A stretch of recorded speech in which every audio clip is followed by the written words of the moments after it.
I'm here in Medjugorje and I'm with, what's your name? Sharon. Sharon, where are you from? Originally Ireland, but I have lived in Australia for, well, I went there 28 years ago. I married my husband and then we spent 2 years in Ireland and returned to Australia. He's Australian originally? He is from Sydney, yes. Australian. So long time, you know, a lot of people, they look for a long-lasting marriage. Yes. How, what is the secret? Well, we just, on May the 1st, St. Joseph the Workers' Feast, we celebrated our 26th wedding anniversary. Yeah. So, yeah, it is hard, but I made it very clear to my husband that if he was to marry me, that was one time only, and he was marrying a Catholic, so he had to remain married to me. Wonderful, clear statement. Yes. And he's Catholic as well, or? He was a Baptist, and when he went to Ireland, my mother was very much about him getting baptized, so he wasn't baptized when I married him. Yeah. So she obviously prayed for him and was encouraging me to talk to him about baptism. My faith was not really strong. I believed, obviously, and I went to Mass, but I had that idea that faiths were all sort of the same. But I did want him to be baptized. I thought that was very important. Yeah. And actually I prayed about it, and we were living in Sydney at the time. Once we came back from Ireland, he did start an RCIA in Ireland, but it was a bit wishy-washy. He was a bit wishy-washy, and we came back to Australia, and we had a group of seminarians visit us in our parish in Ashbury in Sydney, and we had one of the seminaries stay with us because we had enough room to cater for that at the time. And it gave him an opportunity to talk to somebody about Catholicism. So with that, we also had Cardinal Pell visit as part of the seminarians coming to our little area. And he gave a wonderful talk one Sunday, and it was just before he was, the night before he publicly announced that he was going to be a cardinal. Wow. Yes. Goosebumps. And I'd never seen him before, I'd never met him before. It's only a small little church. And he gave it the most wonderful talk. I was really taken by his talk. It was so professional. Yeah. And I'd never really seen that in a priest before. And part of the night was adoration. Yeah. And we were invited to present petitions in writing and to put them on the altar under the host. And I had a number of different things, but the first one on my list was for my husband to be baptized. So no, it wasn't necessarily in the Catholic Church, and that was a Sunday. And 1 week to the day, the following Sunday, my husband announced that he wanted to be baptized into the Catholic Church. Unbelievable. Yes, however. So being a Baptist, there was a lot of things that he couldn't relinquish, and to this day there is a psychological barrier to marry. So I've really tried to pray about that. He's just nervous of adoring false gods. His family, his parents are very avid Baptists, so they were not real happy about him marrying a Catholic because he thought we were all going to hell. That's what he thought. But we have to be honest, this is just brainwashing. It's a lie. Well, that's what it... we have to say what it is, it's brainwashing. Yes, it is. And it's so tragic and it's sad. It's so tragic oh and my sad. Goodness, we have to say, honestly now, because they write it on the channel, and it's just like they are falsely educated, and then who is going to hell? We who are in the truth, or they who are falsely educated? Yes. It's projection. But look at the destruction that it has caused for so many years. And we are loving, you know, we have no problems with, and they don't like if we say Protestant. Yes, that's right, yes. They hate if we say Protestant, but it is protest against the Catholic Church. That's right, yeah. But it's not that we don't love them, but we have to, in love, speak out the truth. That's what we do here. Yeah, for and sure. And we are not worshipping Mary as a goddess. Yes. She's the role model. No? Yes. Explain Mary. You explain. You can explain Mary, it. You know it. Well, look, my mother, who I just rely on to intercede for me. I'm a daily rosary sayer. I mean, I just love her. I love Jesus so much. And I'm as devout as I can, and every moment I try and say Hail Marys. I try to, unceasing in my prayer all the time. And Mary has brought my family here, which is just a miracle in itself. You said you came with 7 children, right? No, not How quite. many children? Right? So I have 4 daughters. Yes. With my husband as well, makes 5. But my eldest daughter is married to he's a baptized Anglican, but has no understanding of the faith whatsoever. So look, really, myself and my husband, we were never big earners. However, we had a house fire less than, actually June 2 years ago, and we lost everything. And we really needed a lot of help to get back on our feet. My husband is adopted, and he knows his birth mum, and we're good friends. So we needed financial help. So Greg's parents helped us out. His adopted parents helped us very significantly. But his birth mum, she was helping us out a little bit. However, she was diagnosed with stage 4 cancer. So she became very generous. And she's got a great result. We prayed for her very hard. And we all pray for her now. Yes, Jenny. Please pray for what's Pray her for name? Jenny. Yes, and she has had a really good prognosis since, but she had an 18-month prognosis prior to that. But the results are looking really, really good for her at the moment. However, she felt very generous, and she basically treated my husband as her son that had lived with her all her life.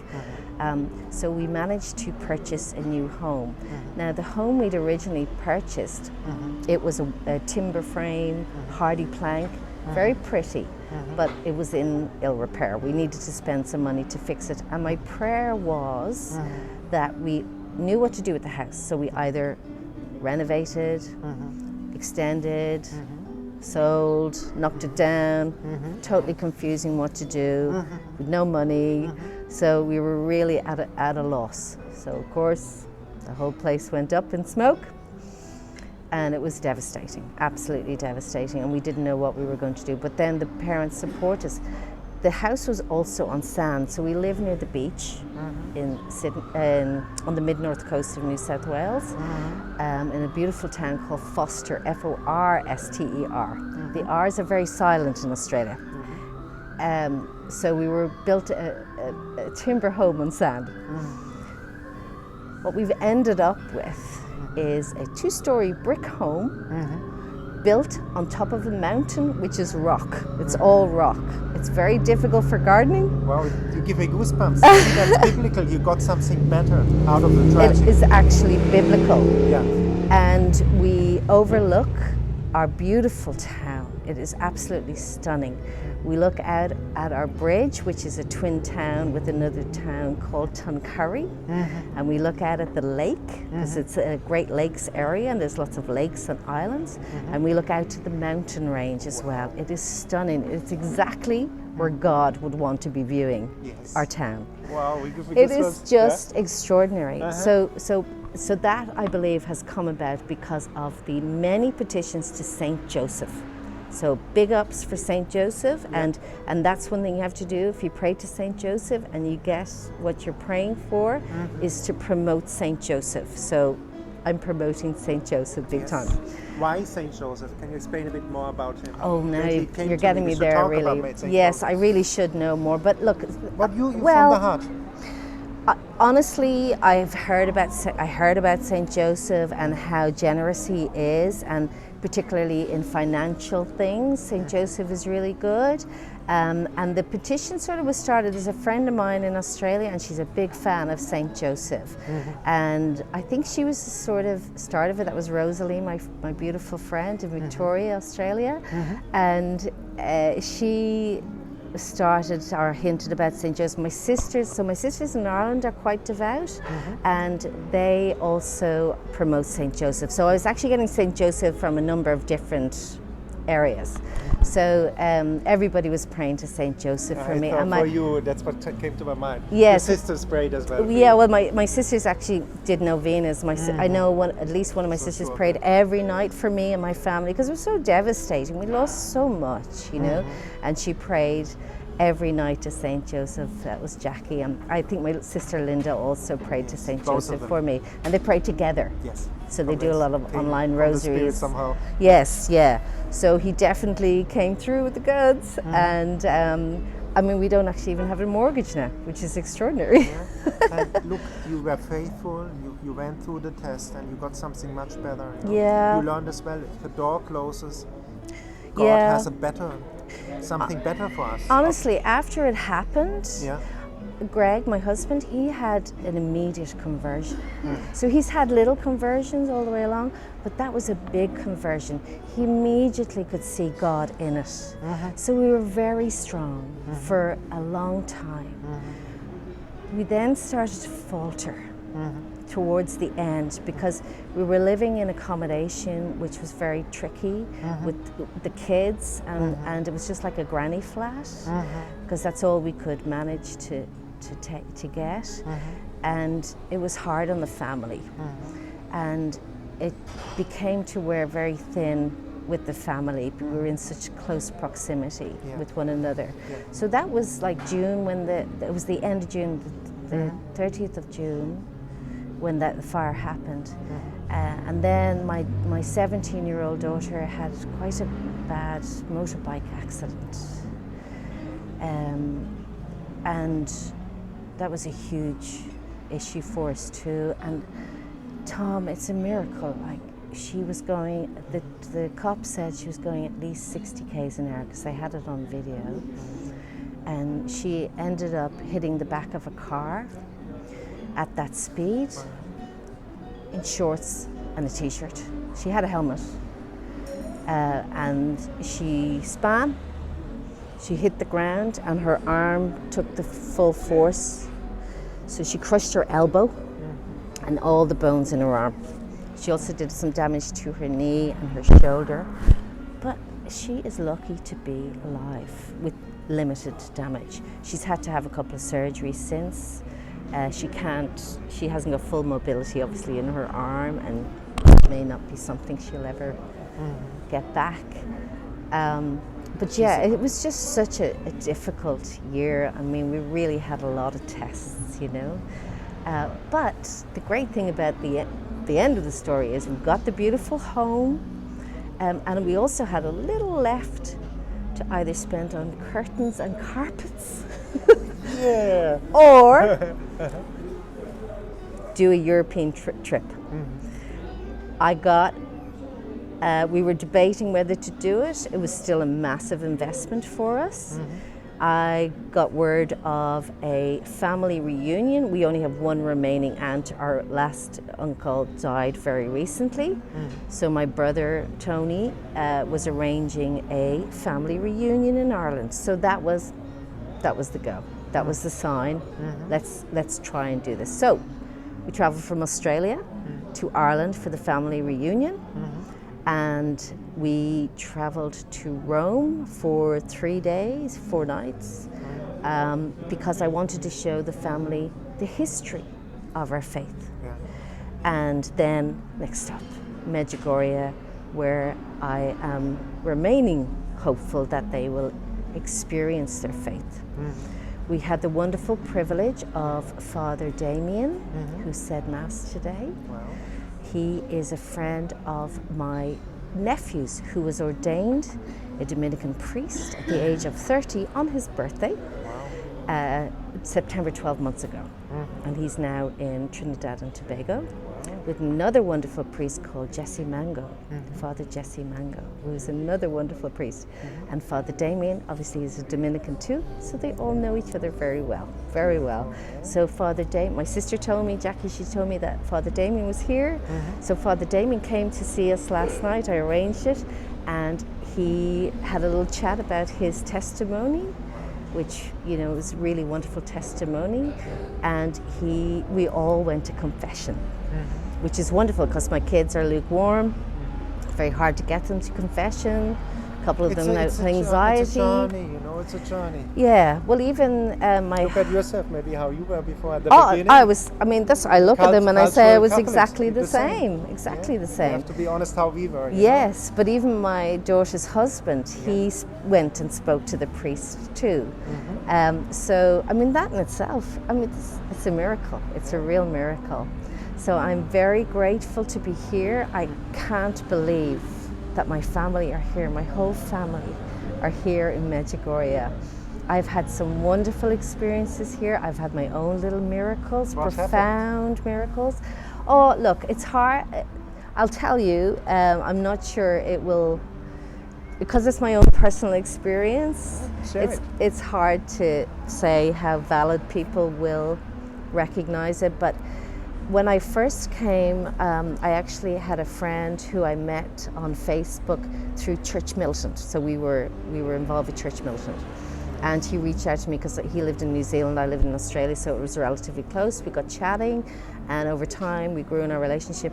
And he actually brought myself and my friend Lucia and another friend of ours, Peter. The four of us were skeptical about Medjugorje. Oh, well, actually Lucia had been here before. But myself and Neil in New Zealand, we were skeptical. But I think I was open. I was hopeful that it was true. So we came with our skeptical hats on, and we attended an apparition with Mariana at the Blue Cross, and that would have been 2019 in March. And you know, I'm watching Mariana, making sure like what she's looking at and is true. And anyway, during the course of our stay here, myself and Lucia, we had different experiences. One night we were staying in an apartment that belonged to a nun actually in Ireland, and during the night I woke and I felt a holy presence in the room. My brother had the same.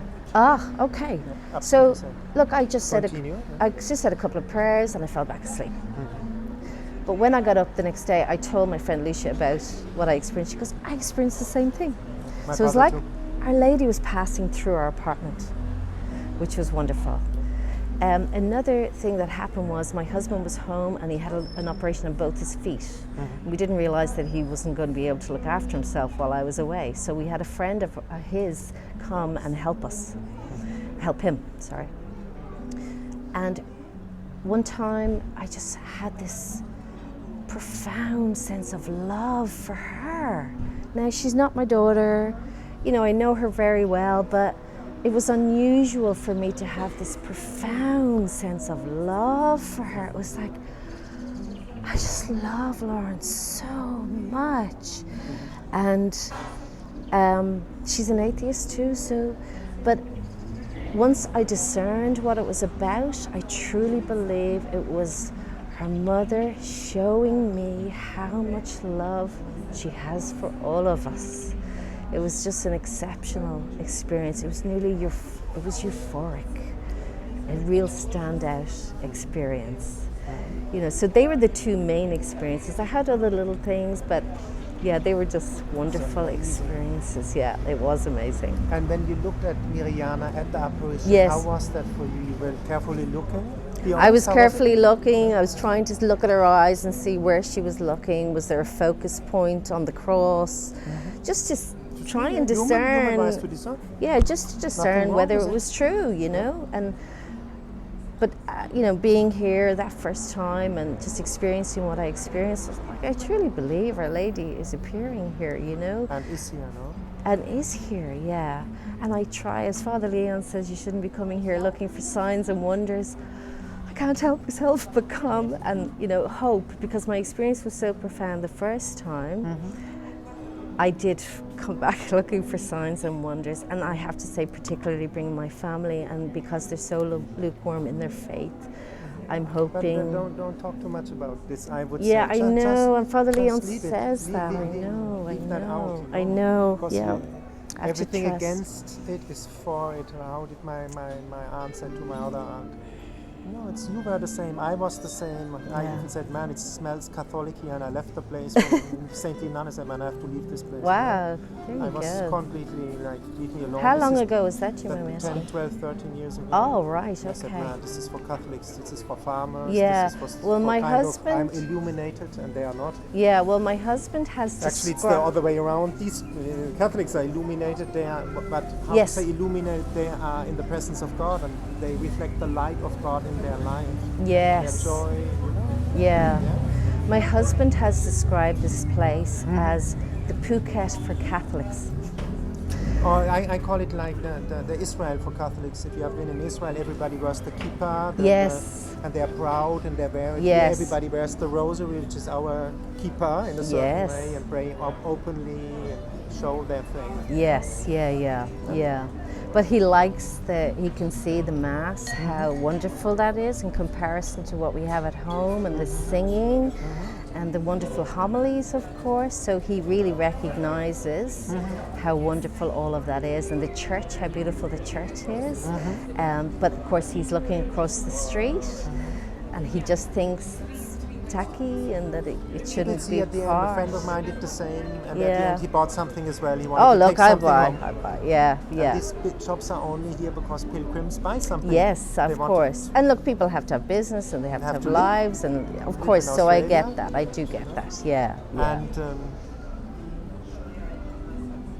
so the first time, so it changed a lot your faith. But you said you were before already changed. I have the impression. What happened in your life that you became less lukewarm and more on fire? I see you on fire. Yeah, look, I went to London as a 21-year-old and it was not good. I had no money and I had a boyfriend there and there was all sorts of trouble with that, which I won't go into, but I came back pretty sad from London, and the fast life, rock and roll. Yeah, well, that's exactly what it was, and I honestly was afraid. I think most people experience that. I was actually afraid because, being an Irish Catholic, I was afraid I was going to hell. That was my biggest fear. So I went back to Mass when I came home, and honestly, God opened his arms to me. It was so obvious that he opened his arms to me, and I felt the love of God very quickly. How? It was the warmth, the welcoming, the presence, the being in Mass, the being at the church. It's kind of hard to describe, but I really guess it's down to that discerning as well. You realize that you are being welcomed back with open arms. It wasn't about me going to hell. That's why I went back, but I felt the warmth of God when I returned.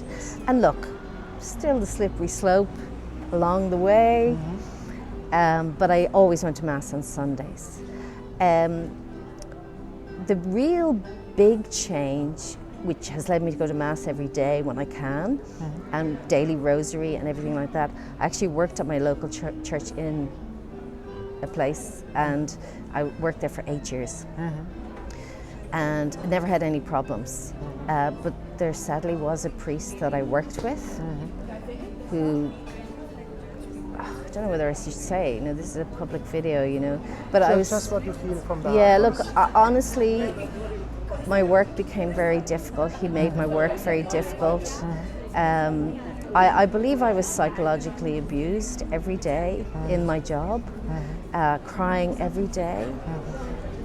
We even tried to get mediation. I pray for him, that priest, all the time. I think something has happened to him, and that's why he was treating me the way he did. I was very popular at the parish. I don't think he liked that too much. I don't really know why, but I know that it happened to other people with him as well. So whatever's gone on for him, some of the people in our parish suffered the consequences, but I was the first, because when he arrived, I was the first to suffer the consequences. And I would talk to just a couple of people.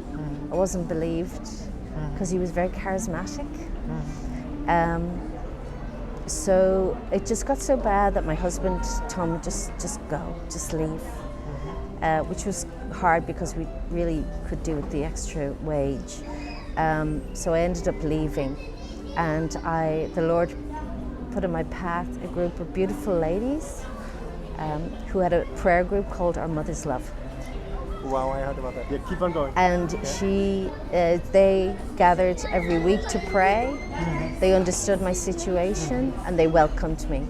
And then I got into praying the rosary every day, and just definitely more in line with my faith. So the consequences of the bad relationship with the priest at the church was it opened a door to these beautiful women. Again, look, you had this challenge with your house. You got the better house.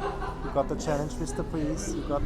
You see the pattern? Yes, I certainly do. Because you're a powerful woman in faith, and we get the test. I do hope so. Yes. Yeah. You're on fire. Yeah. Oh, I'm on fire. And what's interesting, my sister Jackie, she's in Ireland. I'm in Australia. We're on either side of the world. Yet we have grown in faith. Equally, I would say. We are both on fire, as my other sister are too, but I guess my relationship with my next sister is very close. So it was just interesting to see that we both grew in our faith. Now her son is now a beautiful priest, and she's her husband died when he was 33, so Father Callum was only 2 when he died. But my parents were daily rosary and mass attendees. We used to pray rosary as children. With you? With us, yeah, with us. How was that for you as a child? Oh, growing up and having to pray the rosary? Yeah. Every day? Look, I think when there was nothing on the telly, more so, but very, very frequently we played the rosary. We could have said it every day. I'm not sure. My recollection is not great on that. But yeah, no, I was not interested in saying the rosary. Absolutely not. It's a bit boring for children. Yeah, very. Yeah. But look, also for the priest, somebody said, because they blame it on the Catholic Church then.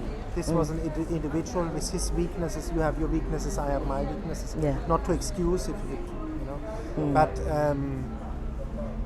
it's the responsibility of that person, not of the Catholic Church. Absolutely, We yeah. have to, somebody explained it very well. And then everybody puts it on the Catholic Church, not true. That's right, It's a person who did something, and that's his responsibility, not of the Catholic Church. Well, we're fallen, all of us. Even if we are priests, we're fallen, you know. Especially you have to pray for them. No? Oh, yes. Yes, I've got a big list that I pray for. I just added Father Damien to that list. That's so beautiful. Yes, of course, yes. And you pray the rosary yourself now? Yes, I do, every day. Not boring anymore? No, I love my rosary. Well, I'm very fortunate, as I say, to live in a particularly beautiful part of the world. Yes. I've got the most gorgeous dog, Manny. Wow. He's a border collie, a cream border collie. He's just the most gorgeous dog, Manny, as in Emmanuel, God is with us.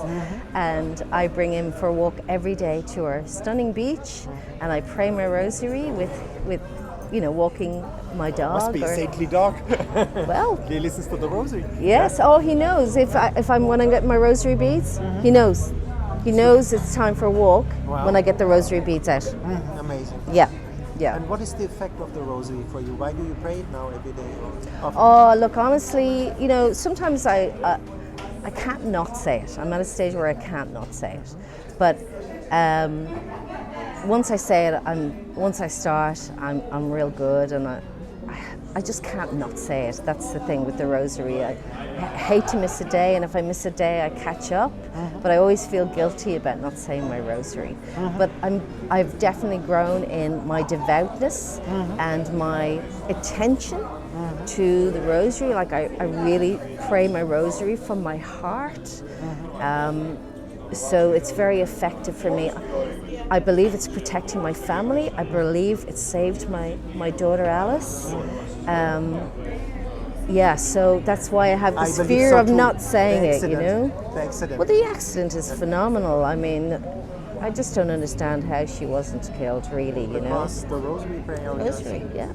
It's a testimony for the power of the rosary. Yes, yeah. I can't not say it. I love it. I love praying for my heart. Like sometimes I get really tired, or I'm rushing, or I'm not in the humor, and it can be hard. But by the end of it, I'm happy. I know it's saving my family because I'm here. The fact that I'm here all your family is a testament to the rosary, I believe, you know. Yeah, so I wouldn't go without saying it. I wouldn't go without saying it. What would you tell people? You know, Medjugorje is called the confessional of the world. Yes. For you, confession, you go regularly? Yes. What is the beauty and why not be fearful?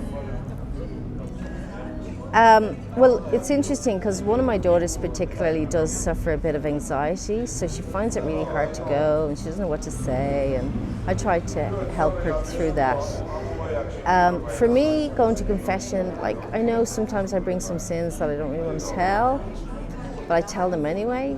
I mean, I feel that relief after. I feel fixed after, ready to start again. So I think it's important to go. And look, I think we need to have that humility to go. And that in itself, to encourage or to force yourself to go when you don't want to, I believe is more effective. And I would say the same for Mass. When you don't want to go, that's the best time to go to Mass, and that's what I teach my kids too. If you don't want to go, you should definitely go then. And it's the same for confession. And obviously the more you go, the easier it gets, you know. But it's a wonderful sacrament, and we know it's underused. And there's no queues for confession. But I understand, like, I know the priests don't care about your sins. They hear worse sins, I'm sure.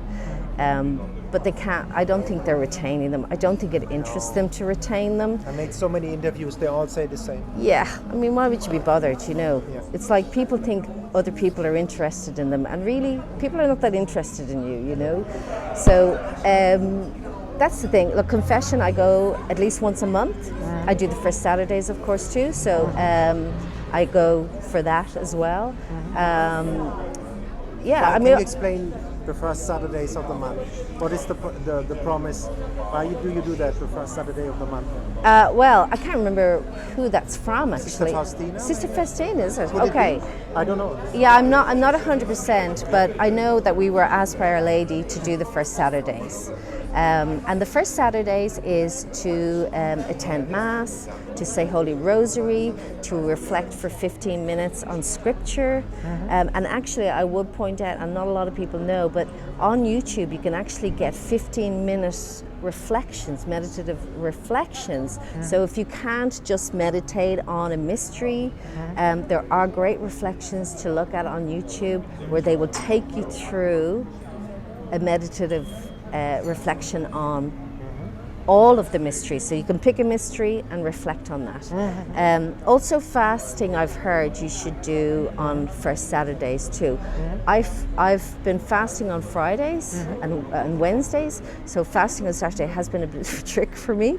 So I haven't actually done that, but they do say fasting also on the first Saturdays too. And look, you know, I'm sort of at a stage where I want to just pray all the time. I just want to save my family. I know that Our Lady is asking us to pray more. So the first Saturdays for me is another opportunity to devote that day to my Mother in Heaven. Yeah. So that's why I do the first Saturday. And of course there's a couple of us in my local church and we gather. So it's nice to gather with other people and pray rosary. And I bring my phone with me so that we can all listen to that reflection after Mass. So we have rosary first, then Mass, and then we have the 15-minute reflection. And of course, confession. So confession is part, you've got to do confession within the week of the first Saturday. Yeah, but it's very cleansing. All these things are strengthening us and making God more obvious. The Holy Spirit comes and He gives us knowledge. You know, we see the world in a different light. We see things that people don't recognize. And having that knowledge, well, it's wonderful, but you can't, again, translate it to other people if they haven't got the same thing. I really think we are given knowledge. I really, truly believe that, because I'm thinking of things that, I'm recognizing things that are wrong, that I wouldn't have originally recognized were wrong.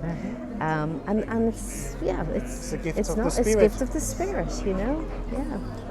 How is it for you when you live in the intention, Thy will be done, you are more in peace and more in joy, surrender, Surrender, in the divine will? Yes, yeah. Can you describe that process a bit for you? Oh, well, it's submission to God and just completely giving everything to Him. He takes the driving seat and you relinquish everything for Him to look after. Yeah. Just like we did with the house, and both myself and my husband did that. We relinquished everything to God. I was very much in the divine, working towards being in the divine will at that time as well. So it was just giving everything to Him. You know what you're doing, God. Thy will be done, fiat. And it's up to you. This is all supposed to happen to bring us closer to you. And it has. And now my family are here, and I know Our Lady's going to work in that. It may not be today, it may not be next week, next month, next year, but eventually Our Lady will work in them and bring them through home. Our Lady, no? Yes, yes, of course, yes, yeah. She's bringing everything to her son. That's her role, no? Yes, well, that's what I prayed for what to do with the house and for the salvation of my children and my husband. Wow. And it's all coming to fruition. It's such a beautiful testimony to listen to that, you know? Thank you. And so, in general, what would you say, people? What is the beauty of the Catholic faith? Well, it's evidently the truth. The presence of God is in the Eucharist, and it's true, and we need it. We need it for our souls. We need Eucharist for our souls, food for our souls. I've just done too many retreats, learned too much about my faith not to believe that it is true. The Catholic Church is the one true church. Founded by Christ. Yes, by Christ, yeah. You have a Bible scripture you like a lot? Not real good at my scripture, I have to say. Just from the general concept. It's interesting because when I met my husband, him being a Baptist, I thought I was on a winner because he was quoting Bible chapter and verse, and I thought, whoa, this guy knows his Bible. Sadly, it was a bit of a ruse because he had learned his Bible in Sunday school and he was made learn Bible chapter and verse. I guess one of my favorite verses is, and again, here I go ad-libbing, it's not going to come out the way it is in the Bible, but the devil is like a roaring lion.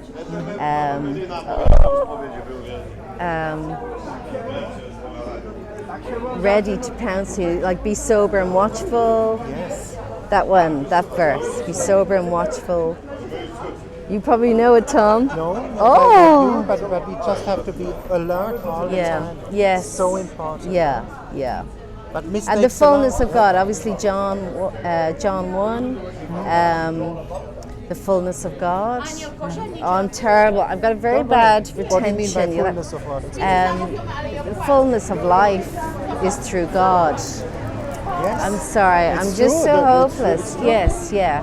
Yeah, well, that's it. I mean, that's the thing. If you really want a full life and you want to know what's really going on in the world and how people think and how people are and the difference between good and evil, being in relationship with God makes that very evident. Because He shows you, like I remember a nun saying to me, what do you know about God that you haven't read in a book or somebody has told you? And that's what you have when you're in relationship to God, that you just, it comes to you.